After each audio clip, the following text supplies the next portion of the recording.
I'm your host, Neve Cassidy. And in today's episode, I am talking to the lovely Ros Drake, who is a chiropractor in Dublin who mainly works with pregnant women. Ros is very well known in the birth community here, and I was very excited to interview her for this podcast today. Now, I just need to let you know, I had some gremlins in my technology when I recorded this interview, and it only recorded Ros's part of the conversation. So I am going back and I am adding in my questions so that the conversation continues to make sense. So if some of it sounds a little bit off, that is the reason why. But I hope you really enjoy this episode anyway. So I started with asking Ros, how did you get into chiropractic? Let's hear what she has to say. Gosh, it's going to make me sound so old because this year I'm celebrating 25 years of graduating as a chiropractor. So, I studied in the UK, did a 5-year Bachelor of Science and Master of Science degree, so between 1995 and 2000. The reason I got into chiropractic was actually my stepdad had lived in Australia for quite a few years where chiropractic was huge. And we happened to have a chiropractor down the road from us, and he was going, and then my mum started going, and then I started developing some spinal issues as I was going to kind of go through puberty and stuff. And so they sent me too. And I just fell in love with the whole concept of helping people. I didn't, at the age of, what was I, 12, didn't really understand the concept of an incapacity or that kind of thing. And I loved biology and things like that. So I worked my GCSEs, which would be the equivalent of the, what would they be? The junior cert here, in order to then be able to do the A levels, which would be the leaving cert.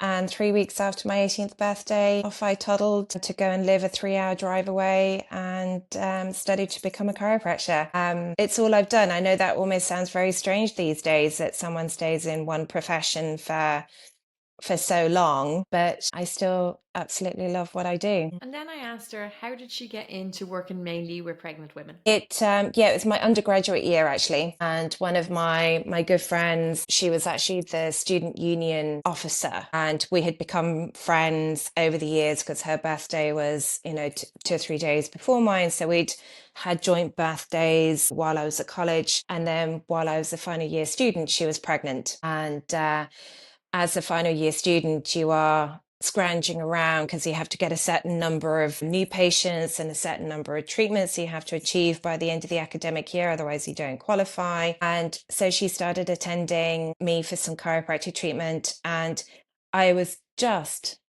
flabbergasted. I was just like so blown away at what the body did during pregnancy. And she was great because she ended up with carpal tunnel syndrome and pelvic girdle pain and sciatica. It was a real, we're still friends. So I have thanked her. And I was just fascinated by the whole concept of it. And then, when I graduated, yes, I was seeing a little bit of pregnancy. But in order to build my practice initially in the UK when I was employed and self-employed, and then when I first moved to Ireland, in order to grow patient base, I became a member of what's called BNI, Business Network International. So it's an American word of mouth referral club, and it's very male dominated, meeting at 7 o'clock in the morning every week. While I did talk about pregnancy now and then, majority of the time I was talking more corporate, sport orientated, ergonomics, trying to get into sports teams. My aim was to become the chiropractor for Leinster Rugby. Got as far as St Mary's Rugby Club, so that was good. So the pregnancy, it was really when I became pregnant. And I think there's nothing like becoming pregnant and giving birth to make you realize how much you didn't know. I was really, I was probably a bit cocky in my first pregnancy, going, I know all this, and then went, oh no, I don't. My pregnancy, I was really lucky. I had conceived very easily, even though I'd been told I was borderline infertile. I went and got my AMH tested, got told I had low number of eggs, therefore low fertility. I was pregnant within 2 months. So I conceived very easily. I was very healthy. I was going to CrossFit a couple of times a week. I was, what would I have been, 9 months after having trained for 3 months to climb Kilimanjaro. So physically, I was really lucky. I didn't actually get pelvic girdle pain. I didn't get symphysis pubis dysfunction. I didn't have the sciatica. I was able to work until I was 36 weeks pregnant. And it was only that I couldn't reach my clients, and it was either I could adjust or I could talk, and I was still getting out of breath, that I was like, okay, I'm just going to have to. But I was able to continue going to CrossFit till I was 39 weeks pregnant. So the pregnancy, I was like, that was almost feeding the naivety. And I had planned a home birth with Hollis Street. And because I had no one told me about the community midwives, what became neighborhood midwives and is now private midwife Ireland didn't exist. So I went with Hollis Street because a patient of mine had a home birth, and I was just like, oh, that's for me. As soon as I'd helped this patient through pregnancy, I was like, that's the type of birth I want. I don't want to be in the hospital.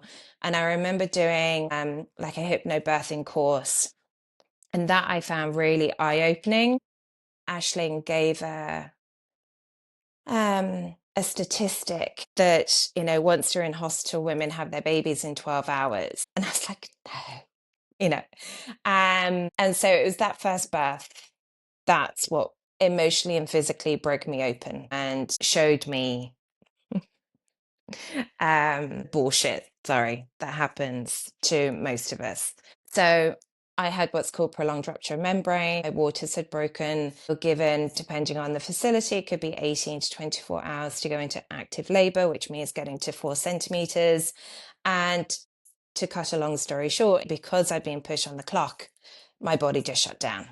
So 18 hours later, I was 1 centimeter. And so the midwives, the home birth midwife, they could no longer, they weren't covered by the insurance to continue looking after me. So I had to transfer in. And none of my friends had given birth. And, I didn't really have a female group of friends here because I hadn't grown up here. I hadn't gone to school here.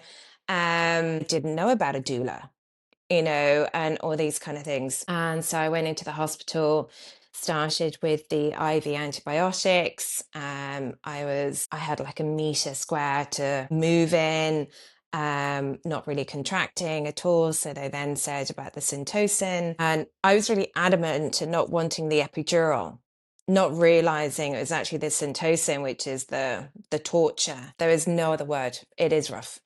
And I actually don't know how long I survived before I just caved and went, I need the epidural. Syntocin, then epidural, 9 hours later, episiotomy and forceps.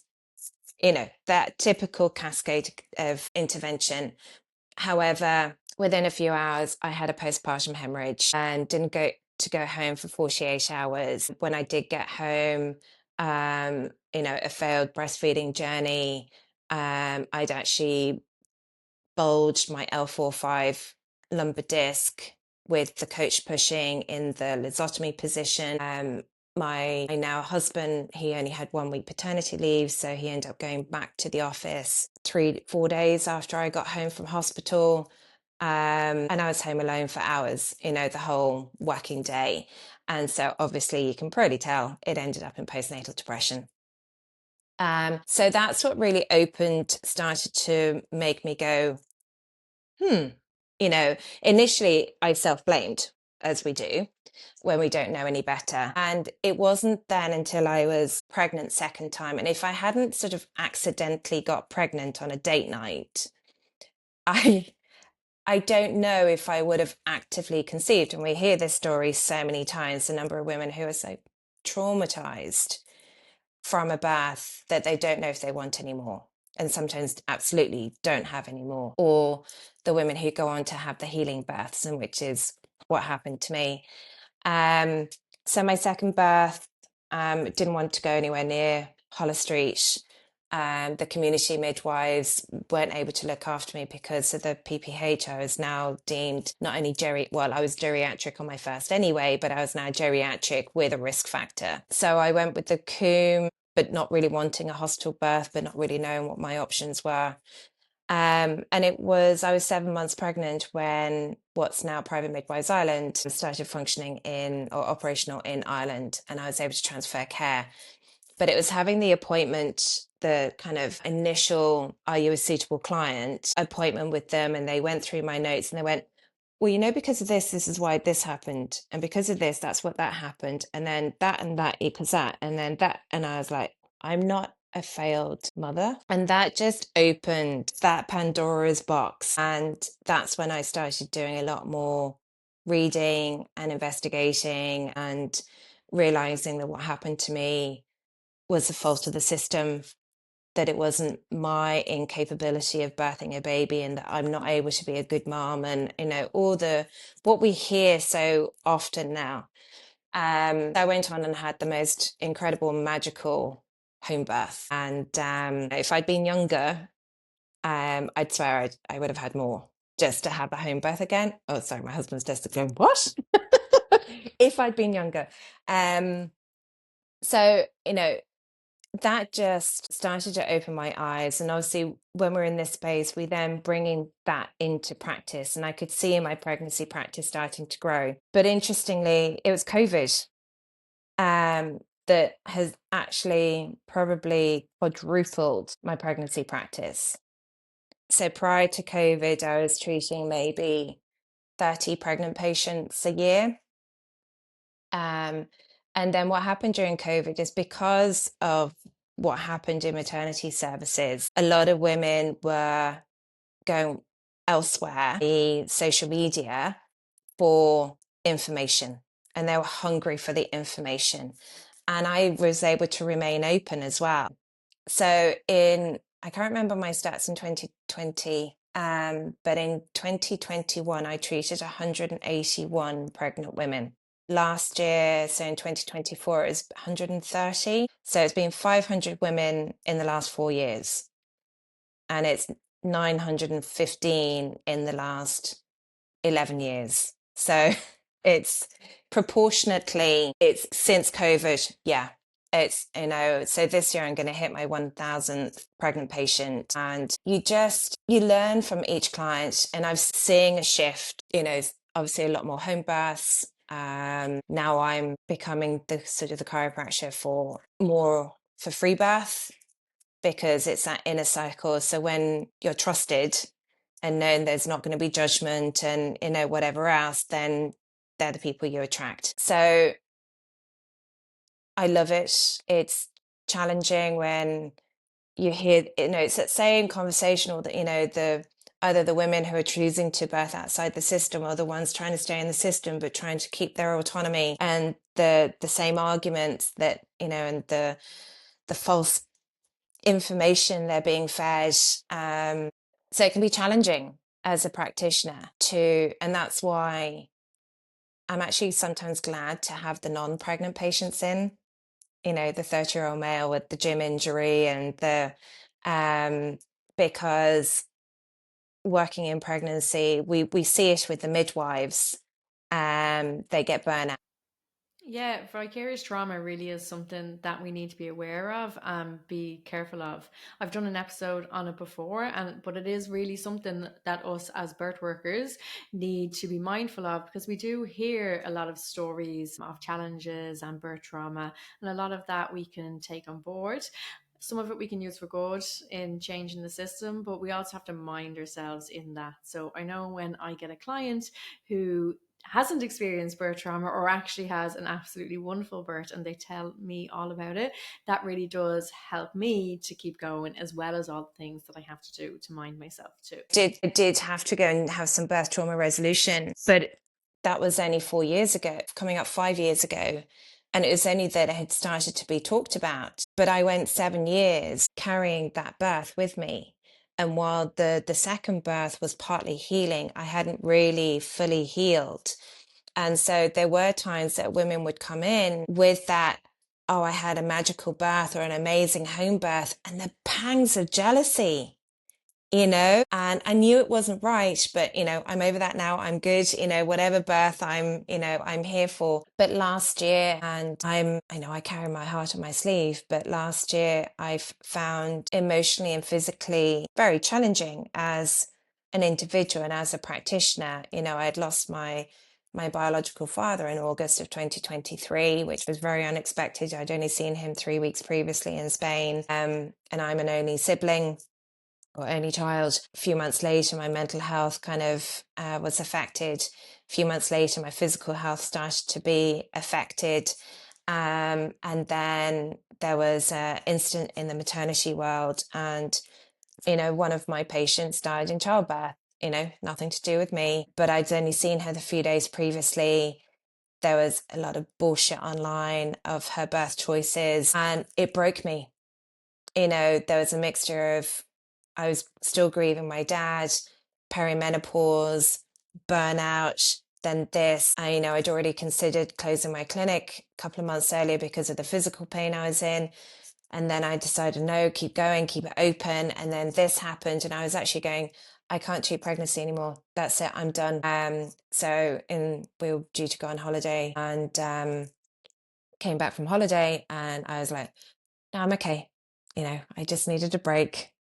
um, I think a big thing was prioritizing me, and I'm the worst. I'm not the worst, but I don't know how to just sit and do nothing. There's very much that guilt that comes in. You won't find me sitting on the couch at 10 o'clock on a Sunday morning watching daytime TV. And I decide to go, oh no, I can't go to the gym, to the sauna when I've got the washing to do. And there's no one else telling me. It's my husband telling me to go to the sauna, and I'm the one going, oh no, I can't. Excuse me. So the fact that my children are older now, my youngest turns 10 next week. Oh, double digits. My other daughter's turning 12 in March. So things are getting easier. One thing, what was interesting, my husband had bought me the book Atomic Habits for Christmas of 23. So in the sort of probably February, March, I had started reading it. And so I started implementing that for creating a healthier morning routine. And I started just continuing building on that. So then when we came back from holidays, and I think because I'd got a whole rake of vitamin D into me because the supplementation I had stopped, and we all need vitamin D. Absolutely. I came back from holiday, had got some sun, continued with some supplementation, and then I started exercising, and it becomes that knock-on effect. I was really sick last year. Like for me, this time last year, I had a viral chest infection, which by the end of January had become a bacterial chest infection. Didn't take time off work. In the October previously, when my mental health struggled, I didn't take time off work. In March, I got laryngitis, practically lost my voice for 10 days, didn't take time off work. There's a bit of a theme. So at that point, I made a promise to myself that the next time I was sick, I would cancel clinic if it was a clinic day, and I'd allow myself to get better. And I did actually do that in November. There was one day I was just feeling wrecked, and I was like, no, I'm going to follow my own advice, or my own, kind of pledge to myself. So you can get into these ruts of self-sabotage. And then the problem I found last year is I wasn't well, and I was quieter in clinic. So whether it was the universe going, look, Ros, it's okay, go and take some time. But because it wasn't as busy, I got the mental like, oh, well, I have to go and see the ones who are booked in because I don't know who else is going to book in, and if the money doesn't come in, I can't pay the rent. And, I need to, have some salary because I can't ask my husband for, the usual conversation. So I didn't permit myself to just take a week off, and it had to come to crunch point. So in September, I made this pledge to myself. I started a better supplementation regime, started exercising, that I'm prioritizing myself, had a couple of breaks, trips away. I always get busier when I block myself out of clinic. And I've said this for years, and I still, it's like, it surprises me. And for people who are interested in manifesting or the power of the universe, it's often said when we're in a scarcity mindset, we bring in scarcity. So there's panic about not getting enough clients. Whereas when we're in an abundance mindset, then everything just flows. So when you're taking time away, you're going on your holidays, you feel comfortable with that, the abundance just flows in. Absolutely. And I do it every time. My husband reminds me, it's like, but you know this. When you book a trip and, but I'm not one, sometimes you see it on, especially social media, it's like, if it's gone, it's gone, we're never doing this again. And I don't want to be creating scarcity when it actually isn't there. So if I put something up saying, I have a couple of appointments left, I literally have a couple of appointments left. I'm not saying it to bullshit to create this like, oh my God, because I can't, that's not genuine to me, but that's what tends to happen. So I'm permitting myself to allow myself to be sick if I'm sick. But one goal I've set myself this year is to run my first half marathon. So that's going to, require planning of training for that, wanting to spend more time creating nutrient dense food and, review what we eat as a family and what type of food. Like we would have cooked a lot from scratch, but also there would have been an element of pre-bought food. So I want to make a shift there. And that all takes time. Yeah, it's all about making little changes where we can and also giving ourselves permission not to be perfect, even with the changes that we're making. So it might be that I've started running, but sometimes I don't get the whole run in, or I have to skip a session because life gets busy, or I'm just not feeling it that week. Or it's really wonderful to eat fabulous food, but it's also great to have a pizza now and again. Oh, completely. My run today should have been 35 minutes. It was 30 minutes. It's fine. No, there's never any perfection, and I eat chocolate probably every day in some form or another. That's my weakness. And it very much depends on where you are in your cycle and what phase of your life that you're in. I suffered with endometriosis. It would be 7 years ago. I had this time last year. This time 7 years ago, I had surgery for endometriosis, and actually, I always seem to learn from when I'm become the patient. So it was that experience of endometriosis and how I was mismanaged for me, my symptoms by modern medicine. Modern medicine was great for the scanning, for the initial surgery. After that, though, the way that I was managed did not suit me and they had no other options. So that sent me on another rabbit hole of menstrual cycle awareness and the energies of your cycle, energies of as a woman, the different rites of passages that we go through, kind of the spiritual side of menstruation. Oh my goodness, I've practically read every book and that's been fascinating. And, I was 40 learning this as a healthcare professional. And now I've been able to teach my, 12-year-old, the last 2 years, we've been talking about menstrual cycle awareness and the energies. And she can't wait to get her period. I was like, how lucky is she that she's getting this now? So again, a lot of my client or my patients, there would be an element, even if they're not coming into me pregnant or postpartum, the woman's health will come in. So for a long time, my self-care was basically getting treatment, whether it was chiropractic or acupuncture or massage. No, I didn't give a flying fuck about my hair. I go to the hairdresser about twice a year. It wasn't my nails. It wasn't getting the tan. It wasn't buying the expensive handbag and new clothes. My self-care literally was getting the body work done. Now, because I'm feeling a bit better, my self-care is, yes, getting my nails done. And now it's paying for a personal trainer.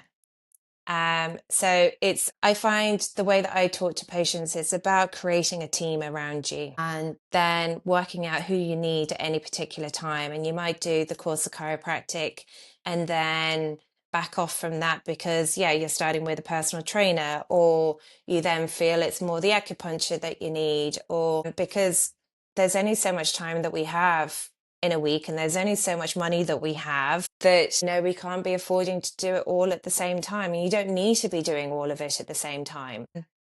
So from my own experience, I realized that there's this whole world of traditional postpartum care that Western women have no notion about. Now, in the last 5 years, that has obviously increased in the chats and conversations and the books available to us, but it's still relatively unknown. And as women, as mothers, we know we're not appreciated by society, we're not looked after in society. And because there are more demands on us, that's why we're the ones that end up depleted. You know, they used to think that breast milk didn't contain vitamin D.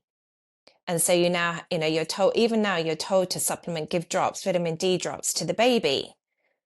Well, breast milk can contain vitamin D if the mom gets enough. In order for her to have enough and baby to have enough, she actually needs to be taking 6,400 of vitamin D, which is huge. So anyway, all of this, and I was starting to have these conversations with women going, oh, I think you're depleted. You know, you got postnatal depletion. And it was the fabulous guy, Dr. Oscar Saralak, that, you know, started talking about this. And unfortunately, I think the fact that he was a male doctor started talking about this, that it gave it some credibility. But he's also been great in actually helping with the science. So there is some evidence and some physiological processes that can be tracked and recorded, that it's not just woo-woo stuff.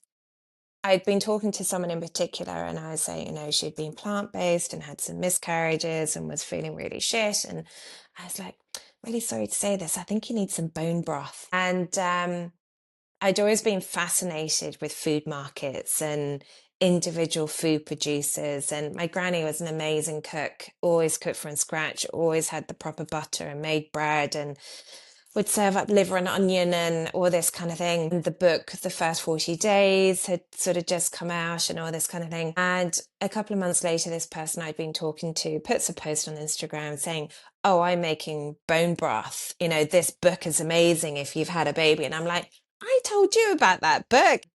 And there was some comments on her Instagram feed, and someone said, oh, if only I had someone to make the food for me. And doulas were still, or they were available, but they're not available to everyone to basically come and have like a private chef, you know, make all these amazing foods for you. So flippantly, I commented, oh, maybe I'll start a postpartum food business. And I remember I was sitting in the chair next to me here in my kitchen, and I sat back and went, why don't I? So that was October, just over 5 years ago, and naively I thought I would be open by the Christmas. 5 years later, I'm still not. There's been a lot of hurdles.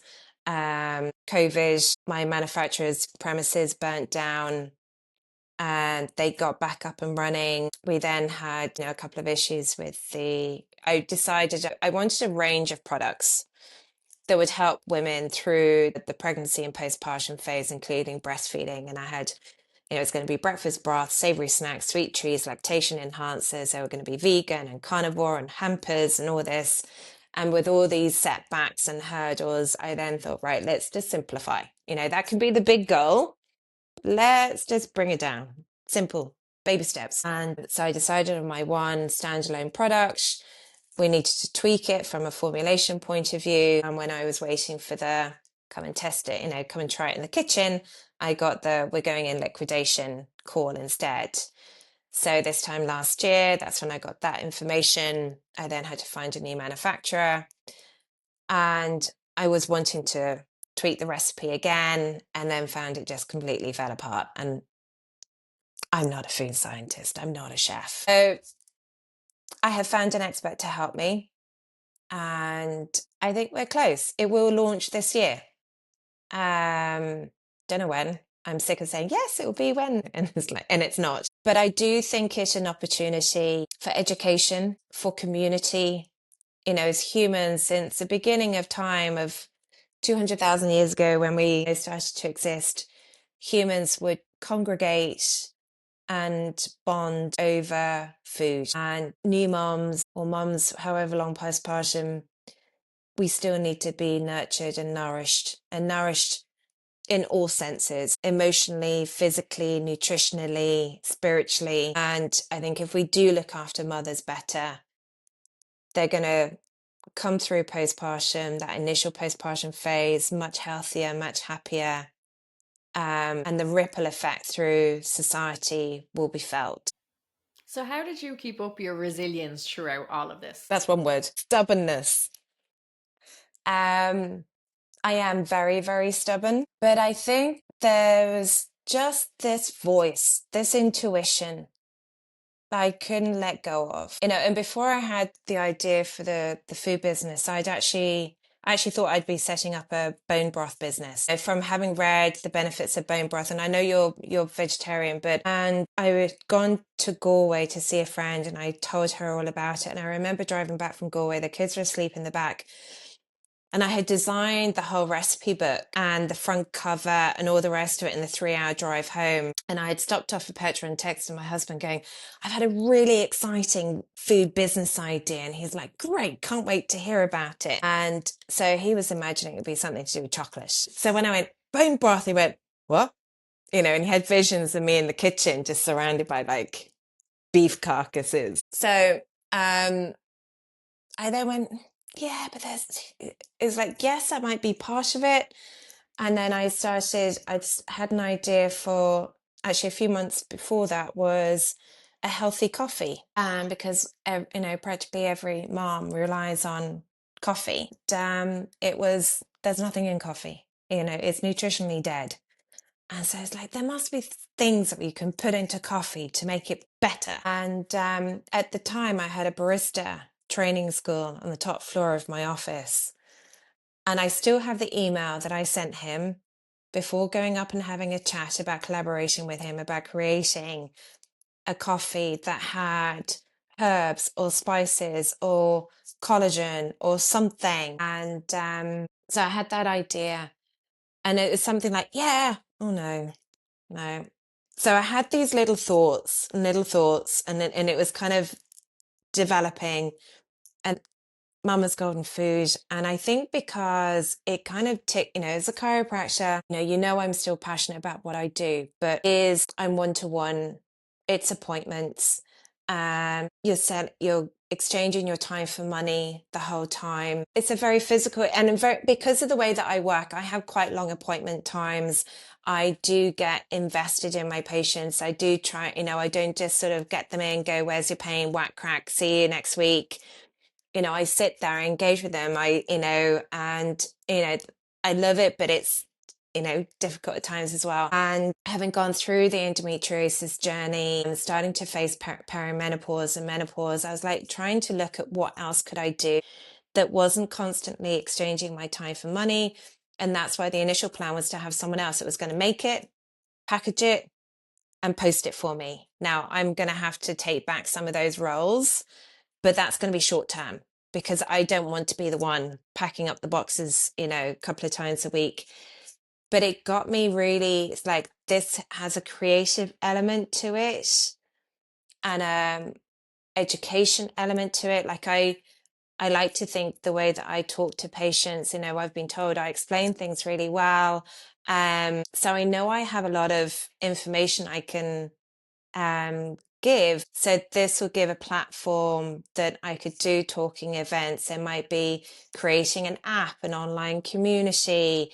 I have maybe the cookbook. I have ideas for I have visions of maybe like a Netflix documentary series of traveling the world to these traditional cultural communities and seeing how this particular Indian district makes their laddus. Laddus are nut and date and ghee. So ghee is the clarified butter. And in Ayurvedic medicine, postpartum moms are encouraged to eat 6 kilograms of ghee in the first 6 weeks postpartum. Because ghee is warm, it's moist, it's oily, it's counteracting the vata characteristics of pregnancy and birth. And so laddus are these little date, nut and ghee balls that are traditionally made by the mother's mother.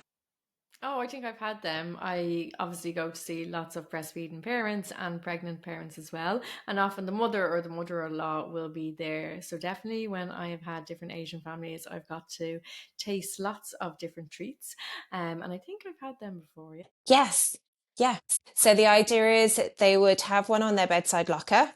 And they would eat it either on going to bed or if they wake up during the night, because that's when breast milk production is increased and it helps with the milk production. But depending on the region of India, the recipe will change a little bit. And then, if you go to China, the chicken's feet and the congee, the kind of the wet rice, is more traditional there. So I have this vision of having this like traveling, cooking. Anyone from Netflix listening to me, So yeah, the business, I think it encapsulates everything I've learned. It's still keeping the education, I love food, um, but still connecting with the postpartum. I'm not giving up the chiropractic anytime soon. Depending on how this is going, yes, I might need to pull it back, but it's still my bread and butter. It's still what I'm primarily trained to do. But I have no grow to grow my practice, to open more chiropractic clinics. But the Mama's Golden Food, that's what's got me excited. And I think it was that voice, that intuition, that gut feeling that, yeah, has made me resilient, has made me fucking stubborn, because at the moment, the business has not failed for its own merit. It's been external factors. And so I have to keep going until it's actually failed. If it's going to fail, and then I'll go, okay, I tried. But if I don't, I'll always regret and I'll always ask the what if. Well, thank you so much, Roz. It has been an absolute pleasure talking to you, and I can't wait till we see each other in person again. But thank you again. And if you could just let people know where is best to find you if they want to find out about your chiropractic work, but also your new food business as well. Thank you.